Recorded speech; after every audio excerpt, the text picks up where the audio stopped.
이사대비 3기 1회 해설 강의 하도록 하겠습니다. 일단 가장 기본적인 건데 쟁송법에서 시간 아껴서 고득점하는 방법은 1번에 제발 첫 줄부터 읽지 말고 마지막에 이제 질문부터 먼저 읽어서 그쪽 부분에 이제 쟁점과 목차가 나와 있는 것이잖아요. 그러면 이제 그다음 내용은 이제 상단에 지문을 첫째 줄부터 이제 빨리 스킵하면서 쟁점과 관련 있는 부분만 일단 밑줄을 치시고요. 그래서 이제 쟁점을 빨리 파악하고 이제 목차 나오고 사안 해결 이렇게 하면 된 것이죠.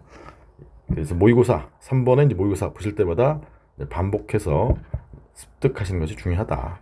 자꾸 연습하라 이 말씀이에요. 자, 본격적으로 이제 해설을 보시면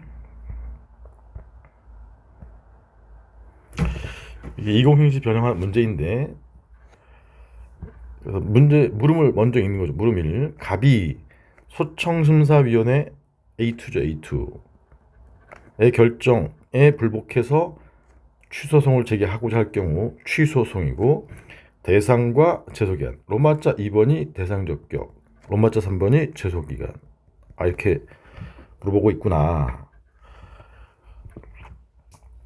물음 2까지 보면 갑이 1차 직위해제, 2차 직위해제, 처분의 취소, 소송을 제기할 경우 각각에 대해서 이제 소익 물어보고 있구나. 이렇게 파악한 다음에 그럼 이제 직위해제, 1차 직위해제 찾는 거죠. 스킵하면서 여기 세 번째 줄에 3월 5일 날 1차 직위해제, 두 번째 줄에 2호에 따라서 무단결근 등으로 직위해제 받고, 그 다음에 2차 직위해제가 여기 있죠. 여기 2차 직위해제 법 3호의 사유로 5월 19일 날. 그 다음에 이제 심판 가야 되죠. 제2차 직위해제 기간 중 중앙징계위원회는 같은 사유로, 즉 뇌물수수했다, 이런 사유로 해임을 했다. 그리고 해임을 의결을 하고 행정청 을이 6월 24일 날 갑을 해임하고 같은 날에 송달받았다. 이제 안날이죠. 이제 1차 직위해제 3월 5일, 2차 직위해제 5월 19일, 그 다음에 맨 마지막에 최종 처분이 해임 6월 24일 안날. 여기까지 이제 즉 A와 관련된 내용이에요. 그 다음에 이제 심판 간 거죠. 이 갑은 해임에 불복하는 소청, 이게 이제 특별행정심판이고 소청심사위원회 즉 A2가 8월 11일 날 해임을 정직 3월로 변경했다. 변경 재결이 나왔구나. 변경 재결. 그 다음에 8월 12일 날 송달받았다. 그럼 이게 제소 기간이죠. 그래서 이제 1차 직위해제, 2차 직위해제, 그 다음에 최종 해임이 나왔고, 그 다음에 심판 갔더니 정직 3월로 됐다. 근데 이제 갑이 소청심사위원회 결정에 불복하는 것이니까, 그러면 심판 가가지고 일부 인용, 변경 재결이 나온 것이죠. 그럼 학설, 변경 재결설, 판례, 변경된 원처분설. 변경된 원처분설 판례에 따르면 요 정직 3월이 당초 6월 24일부터 존재하는 것이죠. 그래서 6월 24일 정직 3월을 대상으로 해야 된다. 그것이 원처분이다. 그게 이제 대상적 기간한 문제이고, 제소 기간은 심판을 거쳤기 때문에 해임을 이제 송달 받았으니까 이게 안날이고 20조 1항, 그 다음에 심판을 거쳤기 때문에 20조 1항 단서에 따라서 재결서를 송달 받은 날로부터 90일이다. 90일까지이다. 이게 이제 사안 해결이에요. 그래서 로마자 2번의 대상적 격에서는 변경 재결의 경우 학설. 근데 이제 여기 이제 배점이 30점 이렇게 높으니까 원처분주의, 재결주의 일반론을 먼저 쓰고, 그 다음에 변경 재결의 경우 무엇이 원처분인가, 요 1번을 생각하기 쉬워요. 그 다음에 사안의 경우, 로마자 3번의 경우에 제소기간은 이제 안날 정도만 쓰면 되는 것이죠. 제소기간의 취지 1번, 2번, 법조문에서 이제 양가로 1번이 안날, 양가로 2번이 있을 날인데 뭐 이튿날까지는 안 써도 이 사안은 해결할 수 있으니까 시간이 없으면 안날 정도까지. 그다음 이제 2번 문제는 1차 직위해제, 2차 직위해제 소액인 것이니까 모르시는 분들이 많은데 1차 직위해제에 대해서 새로운 법에 근거해서 2차 직위해제를 했으면 요 1차 직위해제를 판례에 의하면 묵시적으로 철회했다고. 묵시적으로 철회. 그래서 1차 직위해제는 존재하지 않기 때문에 소액이 없고, 그다음에 2차 직위해제 다음에 최종 해임이 나왔기 때문에 이건 알고 계시는 판례죠. 2차 직위해제는 해임 이후 사후적으로 소멸하지만 요 2차 직위해제 효과로 급여, 승진 등의 제한을 갖고 있으면 그런 제한을 피하기 위해서, 그런 제한을 받을 위험성에 대해서 면하기 위해서 취소 판결을 받을 협의의 소액이 있다. 여기 이제 판례죠. 그래서 얘는 이제 협의 소액 일반으로 쭉 쓰고, 그 다음에 판례 소액이 문제되는 경우에 기, 원, 목, 실, 단, 변. 직위해제 1차 직위해제는 변경 철회된 것이고요. 그 다음에 2차 직위해제는 최종 처분이 나온 경우, 이 두 가지니까 두 가지 판례를 써 주시면 되겠어요. 그래서 여러분들이 채점 해보면 이제 아까 말씀드렸듯이 무름 1의 경우에는 변경절의 대상적에서 원처분주의, 재결주의, 뭐 논의의 필요성 둘 다 대상으로 하면 판결에 모순이 생겨서 2번에 입법주의가 있는데 3번에 원칙, 원처분주의, 예외, 재결주의고 4는 원처분주의 관련된 거다. 그 점을 잘 못 쓰신단 말이에요. 그 다음에 사안 해결 쓸 때 꼭 날짜를 쓰셔야 되죠. 그래서 6월 24일부터 존재하는 것이므로 6월 24일자 정직 3월 처분이 대상이 되고, 그 다음에 이제 20조 1항 안날이고, 그 다음에 심판을 거친 것이므로 1항 단서에 따라 송달 받은 날인 8월 10일부터 90일까지이다. 정확히 쓰셔야 돼요. 무리미의 경우 이제 협의소액 일반론 당연히 써야 되고, 이제 3번에 로마시 3번의 판례에서 요 판례를 모르시는 분들이 많다. 그래서 새로운 직위해제 사유에 기해서 3호 이런 사유로 직위해제 처분한 경우 1차 직위해제 처분, 여기에 넣는 거죠. 묵시적으로 철회하였다고 봄이 상당하므로 결론 존재하지 않는 처분을 대상으로 한 것으로서 소액이 없다. 이 내용 꼭 알고 계셔야 돼요. 2번 판례는 알고 계시는 것이고. 다음에 2번 문제.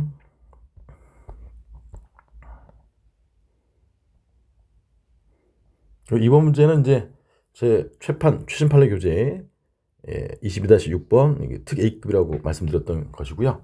그걸 낸 것이고, 자, 물음을 먼저 읽어보면 서울 동부지방법원의 이송결정은 타당한가? 이송결정 이제 관할 위반의 경우에 이송이니까 관할과 관련되겠구나 추측할 수 있고요. 물음 2의 경우에 이제 C에 이송돼서 7월 9일 접수되고 7월 18일 날 선정결정 취소 처분의 취소를 구하는 것으로 청구 취지 변경을 신청했다. 즉 취소송으로 소변경을 신청하고 법원이 허가했다면 타당한가? 그럼 소변경 얘기구나. 소변경. 그 다음에 이제 갑의 취소송은 재소견을 줄 수 있는가? 이건 좀 이따 보고.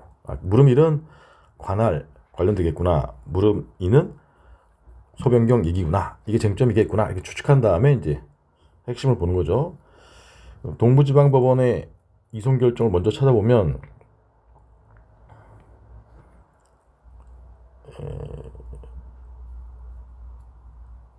여기죠.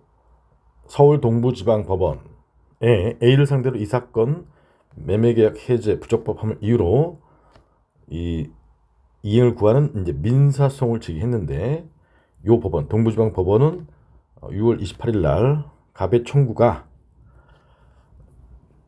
이주택 대상자 선정 결정 수익적 처분인데 그거를 취소하는 거니까 취소 처분의 효력을 다스린 취지다라는 말은 취소 처분에 대한 취소송이다 이런 뜻이에요. 그러니까 행정소송, 취소송에 속한다는 이유로 민사소송을 잘못 제기했으니까 얘를 관할 법원인 수원 지방법원 본원 합의부로 이송하는 결정을 했다.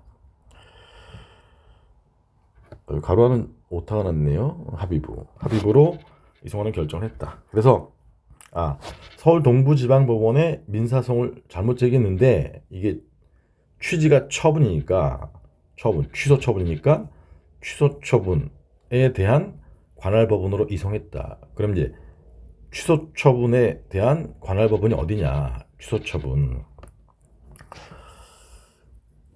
그래서 이제 취소 처분에 대한 관할 법원은 일단 관할을 쓰는 것이죠. 심사, 토지 관할에서 구조 1항 피고 소재지 관할 행정법원. 그래서 이 사건의 이제 피고는 한국주택공사 A란 말이에요. 한국주택공사 A.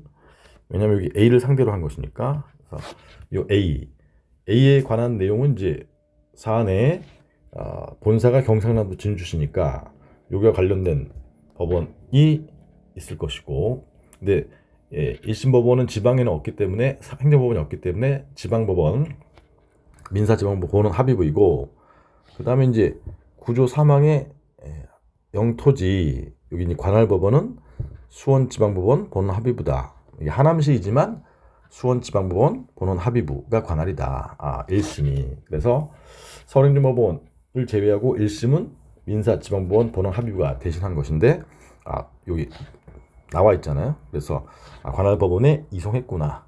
그래서 동부지방법원에 관할권이 없어서 관할권이 있는 관할법원인 수원지방법원 본원 합의부로 이송했구나. 따라서 타당하다 이렇게 쓰는 거죠. 결국 요 취소 처분에 대한 관할권이 어디냐 포섭하시는 것이고, 지문에 나와 있는 건 여기 구조 사망과 관련된 부동산 장소 소재지 관할법원이다. 물음 2에 그래서 이제 이송 결정이 나오면 6월 28일 날 이송 결정이 나고, 이 결정에 대해서 불복이 한 건데 일주일이에요. 일주일 7일인데 7일이 지났죠. 7월 9일 날 접수됐으니까 이송 결정이 이제 확정됐죠.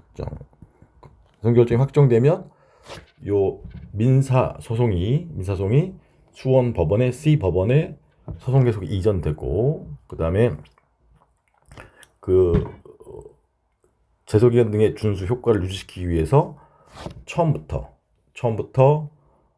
민사소송을 제기한 것으로 본다. 그래서 2월 26일 날 제기한 것으로 본다. 이렇게 되는 것이죠. 그 다음에 이제 소변경이죠. 소변경. 그래서 민사소송을 취소 소송으로 이제 소변경할 수 있느냐. 민사소송과 행정소송 사이의 소변경. 판례 관할 법원이 수원 법원이 요 취소 처분에 대한 관할도 동시에 가지고 있는 경우라면 가능하다. 그래서 관할권이 있으니까 가능하고, 허가 결정 얘는 타당하다. 그래서 학설, 긍정설, 부정설, 그 다음에 판례 이거 쓰는 거죠. 그 다음에 이제 요 뒤에 지문은 갑의 취소 소송은 제소 기간을 준수했는가. 그럼 아까 판례는 이제 이송 결정의 효과, 소변경의 효과를 둘 다 논거로 들고 있는데, 제가 보기에는 이송 결정의 효과로 봐야겠죠. 그래서 요 처음 제기했던 동부지방법원에 제기했던 민사소송이 여기 수원법원에 이제 이송됐고, 그 이송되었어도 처음에 당초에 제기했던 때 2월 26일 날 제기했던 때 제기된 것으로 보는 것이고, 그다음 이제 소변경 취소송으로 소변경 했을 때 이 소변경의 요건이 신소가 적법해야 되는데, 요 신소가 취소송이잖아요. 취소송이 이제 소송 요건을 갖춰야 되는데, 그중에 이제 기간이죠. 기간은 요 이송 결정의 효과로, 소변경 허가 결정의 효과보다는 이송 결정의 효과로 2월 26일 날 취소송이 제기된 것으로 본다. 이게 판례 취지니까, 따라서 제소 기간을 보면 이제 처분을 통지받은 날은 1월 16일자로 이제 매매계약 해지 사유에 해당한다는 이유로 해지한다. 근데 여기 이제 취소 처분이라는 것이죠. 이거 통보를 받았으니까 이게 안날로부터 90일 내이므로 제소 기간을 준수한다. 이 판례 알고 있으면 써준 거예요. 그래서 이제 관할과 관련해서는 로마자 2번 이주대책 대상자 선정 결정이 취소 처분이어야 이 취소 처분에 대한 관할을 로마자 3번에서 쓰는 것이니까 요거 빠뜨리기 쉽다 이 말이에요. 그래서 선정 결정 취소는 중복 선정이라는 사후적 사유니까 장래를 향해서 효력을 상실시키는 가학상 수익적 행정의 철회죠. 철회. 따라서 이제 처분이다. 그래서 갑이 제기했어야 될 소송은 민사소송이 아니라 취소송이었다. 취소송이었으니까 이 처분에 대한 관할 로마자 3번 이렇게 쓰게 된 거다. 그 다음에 사안 해결 쓸 때 두 번째 단락에 1심 토지관할, 처분이니까 1심 토지관할은 지문에 나와 있는 게 구조 3항, 특별재판적 영토지 소재지, 부동산 소재지 관할하는 수원행정법원, 행정법원이 없기 때문에 수원 민사지방법원 본원 합의부 C가 대신한다. 이 논리를 정확히 쓰셔야 돼요. 행정법원이 없으므로. 그 다음에 이제 세 번째 단락은 안 쓰셔도 되고, 물음 2의 경우 핵심 쟁점 민사소송과 행정소송 사이의 소변경. 그럴 때 이제 요 로마스 3번의 제소기간 판례 요 세 줄만 아시면 되는 거죠. 이송 결정이 확정된 후 취소송으로 소변경했다면 그 취소송에 대한 제소기간의 준수 여부는 요 판례 논리가 이제 여기 8조 2항과 그 다음에 행소법 21조 그래서 소변경의 효과 이렇게 두 개 들고 있는데, 제가 보기에는 이송 결정의 효과에 따라 이거 써주시면 돼요. 원칙적으로 처음에 2월 26일 날 소를 제기한 때 기준으로 판단하면 90일 내이다. 이거죠.